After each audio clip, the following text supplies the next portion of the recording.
In Korea, no one dares to mess with this man. With just one hand, he can easily crush 8 Tibetan Mastiffs. He's strong, with a fierce appearance. However, now he's become like a fool. He often rolls toilet paper into strips and pokes his nose with them.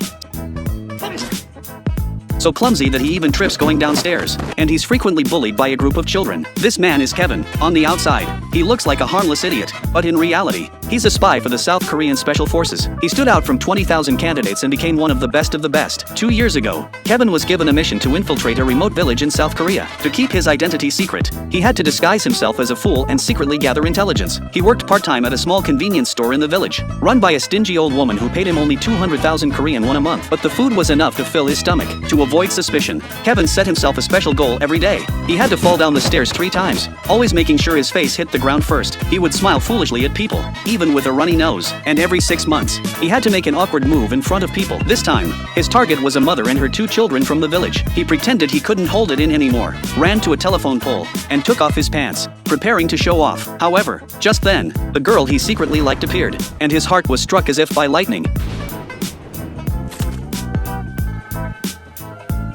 Despite this, Kevin remained vigilant, because he understood that his country and his mother were the only beliefs in his heart. He knew that as long as the country could take care of his mother, he would sacrifice himself without hesitation. For now, he was just pretending to be a fool. But 2 years had passed, and the military still hadn't given him any new orders. The pager, which was his only link to the outside world, never received any messages. He gradually adapted to life in the village. The villagers never treated him like an outsider. The kids who once threw stones at him sometimes turned to him for help when they were in trouble. The beautiful woman next door often confided in him after getting drunk. Even the old woman's son, afraid that Kevin would be bullied, would often teach him boxing. In this village, which the organization regarded as an enemy stronghold, Kevin began to feel the kindness of the villagers. The only person who knew Kevin's true identity was Adam, a fellow spy disguised as a postman, who had been living there for 16 years. However, as time passed, Adam seemed to have forgotten his mission, spending his days enjoying the quiet life. Until one day, Adam mysteriously disappeared, and the peaceful village was suddenly visited by an unexpected guest.